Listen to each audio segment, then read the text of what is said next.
Just want to thank Geetam as well for this opportunity. Uh, Before I actually start my talk, right, I just want to give a quick story. So I'm sure all of us as students has experienced this one time where you're studying for your exams or your presentations or your assignments, and you quickly ring up your friend and you're like, "Hey boss, are you studying? Did you start studying?" And they're like, "Nee, yaar, I don't know. I haven't started yet. मैं कर लूंगा. I'll do it at the end of the day or probably right before my exam." And that gives you some sort of confidence. But the next day you go, you write your exam, your friend passes with flying colors, and you're pretty average. And you're like, "Wait, boss, you said you didn't study." And he said, "Yeah, it just happens."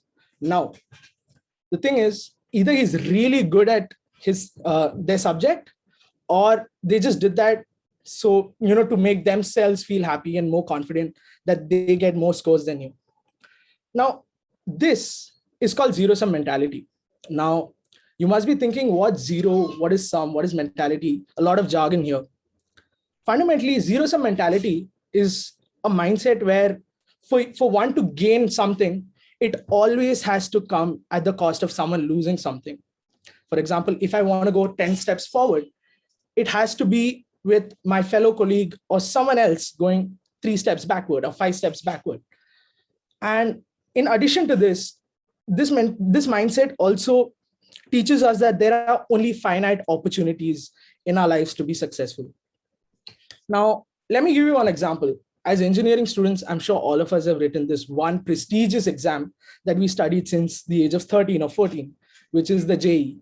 We have over 7.5 lakh students writing it every year. I mean, I toppled the topper, man. I toppled the topper. I come from a gang of boys who have ranks which look like phone numbers or probably the views of Gangnam Style. All I'm saying is being good at competitive exams is not bad. Like, with all due respect to everyone who's worked so hard and gotten those ranks. But what I feel it is that it's just so limiting and narrow to think that, this is what success is, because you don't know what's after that, right? I remember as a student when I got very less marks, or like a rank that is not that suitable, every other student was associated with university names or ranks or numbers. And I just felt like that is not fair, because young people who are good at things that do not get evaluated are really the ones who rule the world. And we need to maybe reframe the way how we view getting ahead in life. And this is just one problem. Like, this is just one example. We haven't even scratched the surface. But when there is a problem, there's always a solution, right? So let me give you 3 things on how we could re-engineer our minds to overcome this mindset. The first thing is how we view gain or success. I personally feel it is very subjective, and it should be.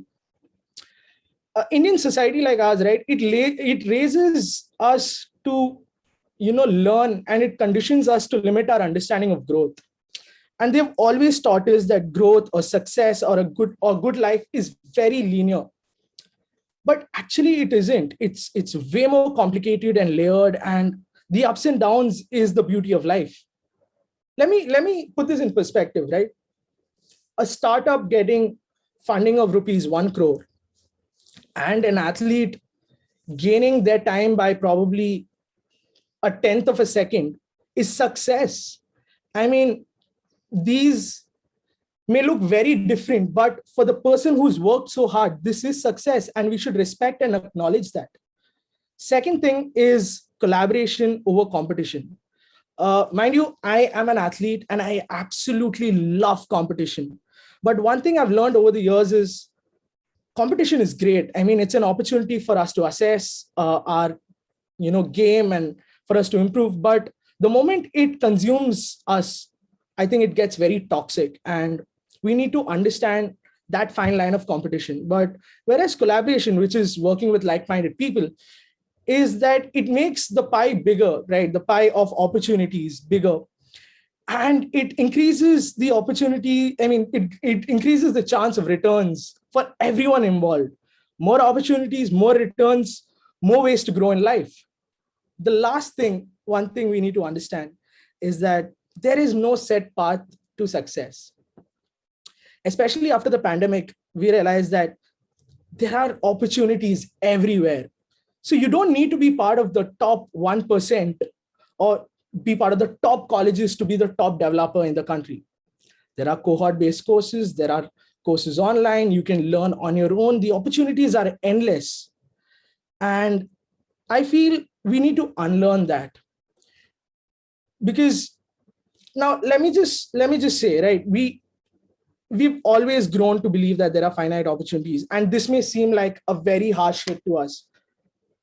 Similarly, like the pandemic. And we've always come over that. We've always grown from that, and we've gotten bigger, better, and stronger.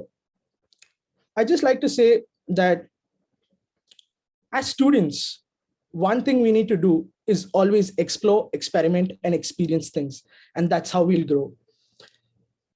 And before I end, I just want to say, just think about the other instances where you think you would have had a similar mindset, and try to see where you could have done better, or where I could have done better, where all of us could have done better. Because as we grow older, the only motive in life to be the best version of ourselves. Thank you very much. I'm Aditya Rajesh, and that's my time. Have a great day.